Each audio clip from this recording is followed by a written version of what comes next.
Howdy! This is how I built a work light for my 2-post car lift. It pivots straight out, or about any angle, but that's not all. It will point up, or down, or about any angle you want in between. But wait, there's even more. It will work on a 4-post lift, a metal door, a metal wall, metal cabinet, the side of a van, if you don't mind scratches.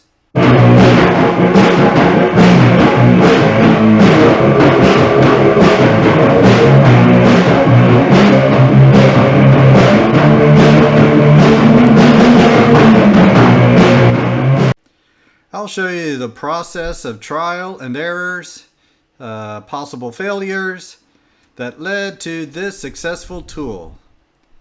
It's about time. My shop has good lighting, at least overhead, but sometimes not so good under the hood, in the wheel wells, or under the car when it is up on the lift. I need to develop a plan on where to mount it. I came up with the idea of mounting the light to my lift. This location should be close proximity for most things I'll be working on. If mounting to the post is a good location, then how would it attach? Magnets seem like a good idea. Harbor Freight has these magnetic tool holders, and I wanted to use what I already have. I have some 1-inch outer diameter round tubing that is actually a torsion spring shaft from a garage door.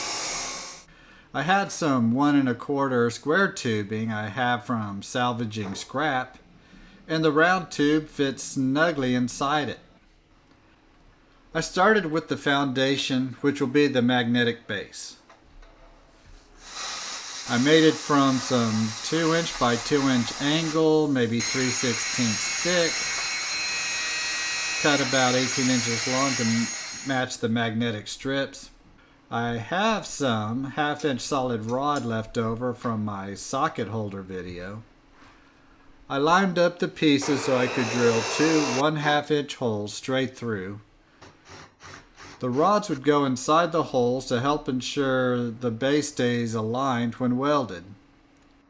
I secured and welded the rods on one side only, then installed a piece of 1-inch tubing that will be the pivot shaft, welded it to the other piece before I realized I didn't have the arm on there.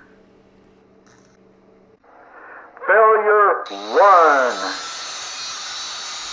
So I cut the shaft flush to the base, cut the square piece down a little so it wouldn't be too tight, put the arm on, now weld the base together. I used an older magnetic strip as a guide to drill the holes on the base, but they didn't line up exactly with the newer pieces. Failure 2. You may want to drill for each individual bracket separately. I ended up elongating the holes on the magnetic strip and bolted the magnetic strips to the base with 1/4-inch bolts and nuts. The base holds on pretty good, and if you pry it to the side it will release easy enough. Now for the arm. The upper arm is attached to the base. This is round tube welded perpendicular to square tubing. I made a pivot from 2 pieces of the 1 1/4 square tubing, drilled a 5/16 hole through both pieces, then attached with a 3-inch 5/16 bolt with nylon lock nut and a flat washer between the 2 square tubing pieces. Tightened it tight enough to move but not too stiff. The light will attach to a round tube to allow to rotate into a great number of angles and lock into place by drilling through the square tubing and round tubing in the position you want, holding it in place with a pin. Now to mount the light to the round tube. What I have is a LED shop light with no easy way to attach it. I took an end panel off to look inside to see how it was wired so I would avoid them. I used a drill bit like a router to make elongated holes. Put zip ties through the holes. Scuffed the top with 80 grit sandpaper because that's what was handy. Mixed up some JB weld, applied it to the light, placed the shaft in position and secured with the zip ties, and let it dry overnight. I have no idea if this will work. Next morning, moment of truth. Looks to be working, so far anyways. I have to admit, I was kind of expecting a failure.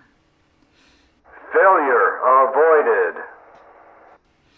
Now to see if the base and arm is strong enough to hold a light and in different positions. Let's put the pieces together and see how it works. I first used a rope and then later a small chain to hold the arm up. First problem is the shop light, which is about 48 inches long, is too big to maneuver easily. Failure 3. Another problem is if the light is to the side, it creates the rotational force and the magnet base loses its adhesion.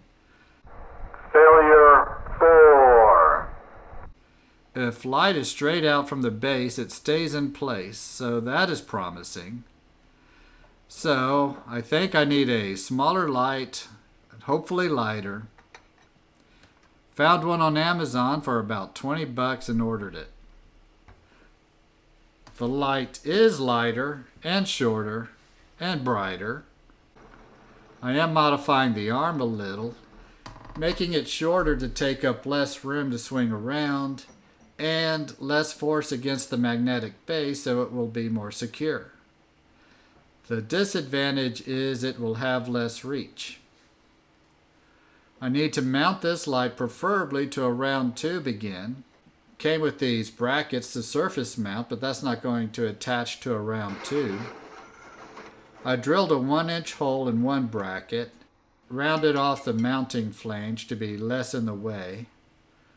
The hole will allow the bracket to go over the tube. I didn't drill a hole in the other bracket, but rounded the flange off and grinded the paint so I could flush weld it. I was pretty sure my arc welder would evaporate the thin brackets, so I used my flex core wired MIG welder and just spotted all around and added a nice anti-slip texture while I was at it. Let's see how the new light performs on the bracket. I can put the light in different positions and the base is staying secure. I adjusted the angle of the work light, drilled a new hole in the shaft. I think this will work. Now I'm going to paint it.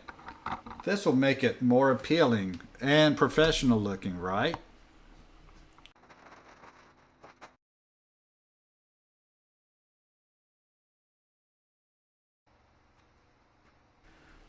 We have the light mounted and functional. Winner! Winner! And as your host is demonstrating, the light is easily removed by pulling to the side. Now this light is mounted on the other post. You can use this on a 4-post lift, or on a heavy metal tool cabinet, or on a metal building, or a metal door, or the side of a van. Careful though, it may scratch your paint. And I see many ways to improve on or adapt it. I hope this gives you an idea and some encouragement to build something like this or adapt it for something completely different. Eventually, I'll bring power from the top to electrify the light. Thanks for watching.